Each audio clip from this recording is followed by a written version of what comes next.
people would finish their starter and just light up a cigarette in the middle of a restaurant. I'm kind of glad that went. That was gross. But when I used to go home, you'd have to wash out your clothes about 3 times with as much Ariel as you could put in the machine just to get that smoke out of your clothes. And so, frankly speaking, I wasn't too averse to when the smoking ban came into place. I did wonder how it would look and feel, but quite quickly we all adapted. But it did have an impact on the pub, because those people who were the more sort of heavy smokers thought, well, I can just buy booze cheaper at home and sit with my ashtray perched atop my knee and live my life as I want to. But this idea now of even banning the cheeky ciggy, the partner to the pint from a pub garden, that to me is just cruel. Well, let's speak now to Alan Miller, who's co-founder of the Together Declaration.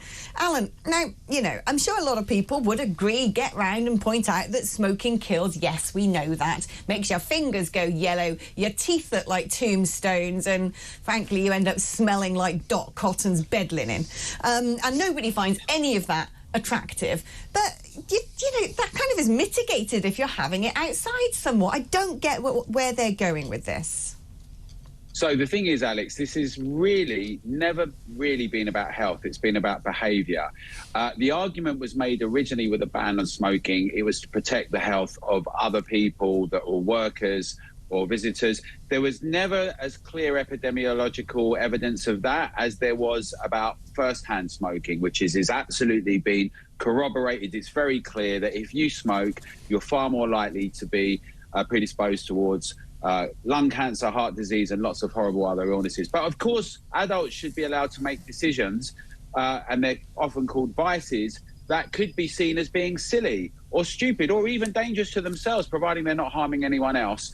And now what we've seen is that it's not really about that at all. When you start saying we're going to ban smoking in parks or outside football stadiums, racing tracks, and of course the pub in the garden, it's much more to do with the thing. We don't like you, that sort of person, that sort of behaviour. And Alex, there's around 13%, I think, of people who smoke in Britain. I mean, it's not like the last bits of legislation have not been impactful enough. They've had an enormous impact on hospitality. As you say, many people more now buy from off licences and drink at home. It has all sorts of other implications about our social fabric, about our rites of passage, about drinking with all sorts of intergenerational people, and also about not having, you know, to behave in a certain way around all of that. Part of our culture, discussion, really, really important issues. But what this really reflects is this idea by some technocrats that actually they know best.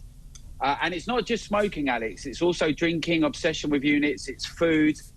But what it means is, are you the right type of person? We can enjoy a glass of claret. We can go on in a limo to go and talk about, you know, net zero. You, the mob, the great unwashed, you need to have behaviour modification. We're going to impose these limits. Now, you could encourage people not to smoke. You could say, look, it's really not healthy. But also there's a payoff, right? People get some pleasure from some things. And they have to be allowed to make decisions that we might think are silly, right? That's the whole point about enlightened attitudes, such as tolerance. You tolerate things, but you could argue critically against them. And what we're seeing now, Alex, right, which I'm very concerned about, is this sense that we're going to have impositions coming along. You know, at the same time, whilst let's be honest, right, you're saying you're going to have these measures. Who's going to pay for this, right?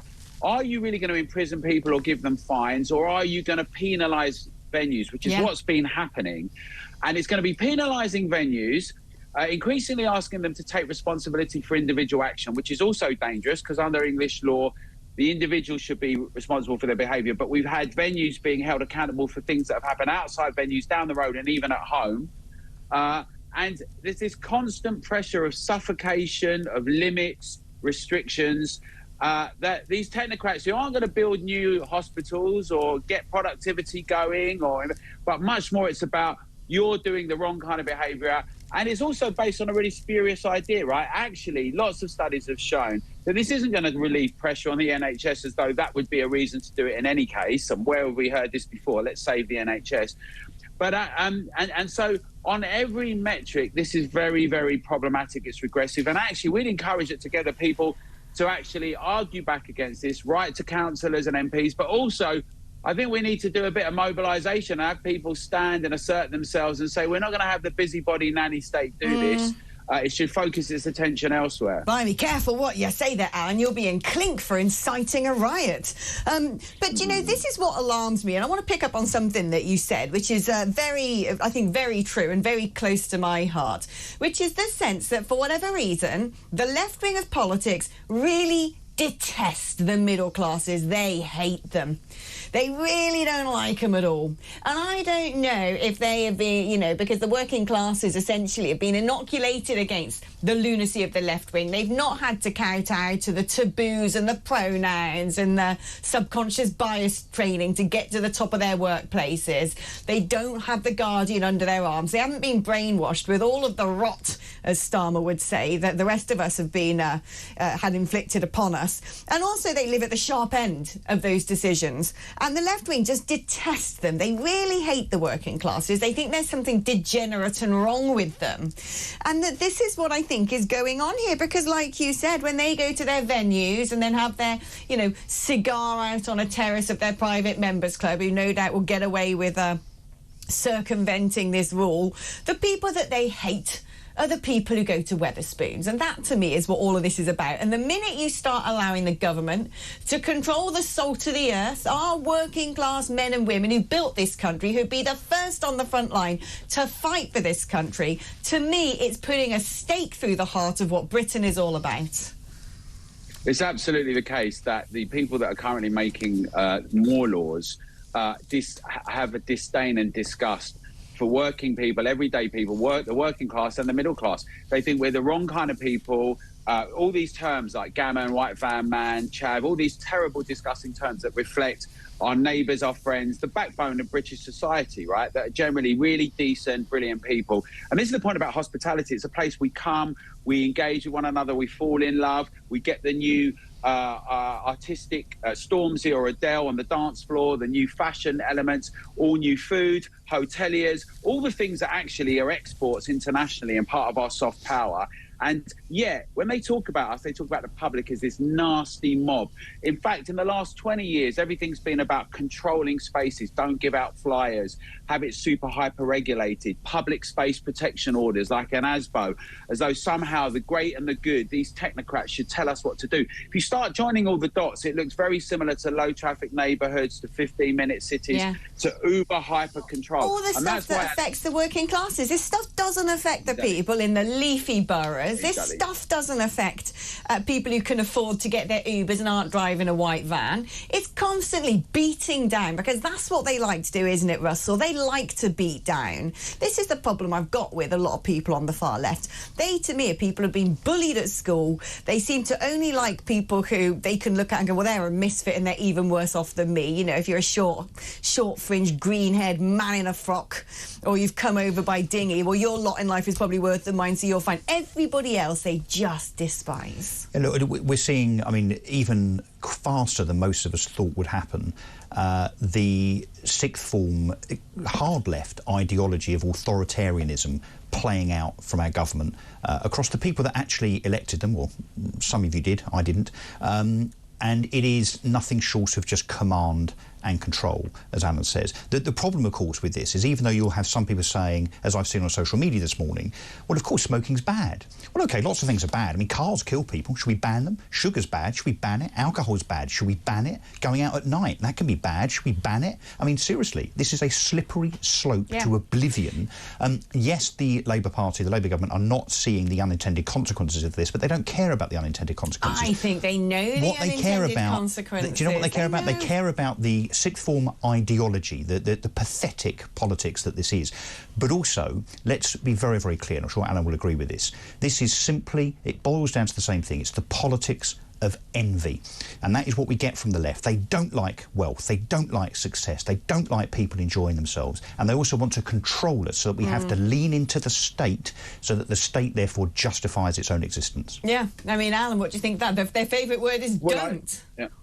Well, I think it's very interesting. And I know we've got a big event coming up, which I hope you guys will join us for on Friday, the 20th of September, where we're appealing to the public in this year ahead to challenge these so many egregious measures. You jokingly referred to, I might be hauled up in front of the judge or in prison for saying certain things like let's get together and do something. But these are really key measures. And the point about this disgust with the public, with the demos, and the idea that these technocrats know best, we can see it as well. It's not just in the smoking ban that's being levelled. We see it with we're going to come and weigh you at work, we're told today, right? But also you can insist on a 4-day week. We can't even get productivity going and high results. It's this patronising, infantilizing, demonising view of working people, everyday people. We're disgusting, but the great and the good, they can have a little bit of a nice red wine or a cocktail, but they need to put these measures on us, because who knows, if we get together and have a chat, all these terrible things happen. They call us Nazis all the time. I think the British public are sick to death of this. What's historic about this government is how few people voted for it. I think it's high time that a lot of your viewers who have supported us, more of them get involved in the campaigns to challenge these attacks on fundamental rights and liberties, actually. And we just don't do things like that in Britain, right? We shouldn't be doing things. This is about our way of life and our culture, and these attacks need to stop. I couldn't agree more, Alan. Keep up the good work. Co-founder there of the Together Declaration. Look them up on social media. And just going to read some of your messages now, because Kat's message saying, with regard to the pubs, they don't want you gathering in pubs and talking, because when people talk, they get angry. They're deliberately trying to stop people, particularly the working class, getting together.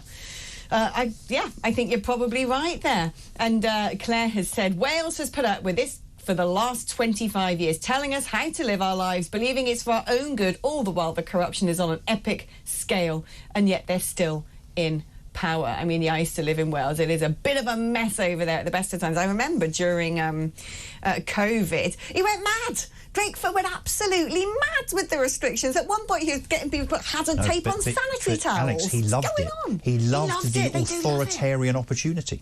Yeah, and Jerry's message going, Jerry from Bury here. Great name, I like that. Did I fight for this country to be told when and where I could smoke or how much cake I could eat? This seems to no longer be my country. Well, this is how a lot of people are feeling. They're just like, you don't like me, you don't want me here, you don't like the way I live my life, so I may as well go. Let's take a quick call now with Elliot, who is in Bushy. Hi, Elliot. Oh, hi. Yeah, I mean, this Starmer character, at the end of the day, I run my own small consultancy, and I will want people to work whatever time. I will get their agreement and say, look, we've got an issue here. Can we speak over the weekend, or can we speak after 5:30? And the answer is yes. They want to, because they want to contribute. These are good people. And the point I really want to get across is I don't want Starmer or his rotten mob to interfere with my way of life. Yeah. And that's the problem. Government, whatever one thought of President Reagan years ago, he used to say, get government out of our lives. Well, this man is the opposite. I knew this would happen. I spoke to a lot of people prior to the election, and they said, no, Elliot, it won't happen. It is happening. Yeah. And the reason he wants to adopt these policies, he doesn't give a monkey's about the after effects or the side effects. He's catering for, your colleague said, sort of sixth form, hard left student type of person, if I could politely put it that way, because they're the next voters. They're the next generation. And he feels, right, well, that will keep us in power. He doesn't care about me or my business. No, he knows you ain't going to vote for him again, Elliot. That's the point. He's given up on you. He's given up on the working classes. He knows he hasn't got their votes. He doesn't care. He just wants you to disappear into that dustbin of history. But do you know what I would say? I'd warn him. I'd warn him if he gives votes to the 16-year-olds, because if you look at all the changes happening in other parts of the world, guess what? The kids are alt-right. Thank you ever so much, Elliot. Fantastic having you on the blower. We're going to take a short break now, but when I come back, we're going to be talking to the former head of the UK Border Force and asking his opinion on, well, the fact there's been a huge surge in Channel migrants, quelle surprise, the fact that it turns out immigration may not be as good for the economy as has been made out, and what on earth he thinks is going on with Starmer's potential under-30s mobility programme with France, Germany and Spain. We're back after this.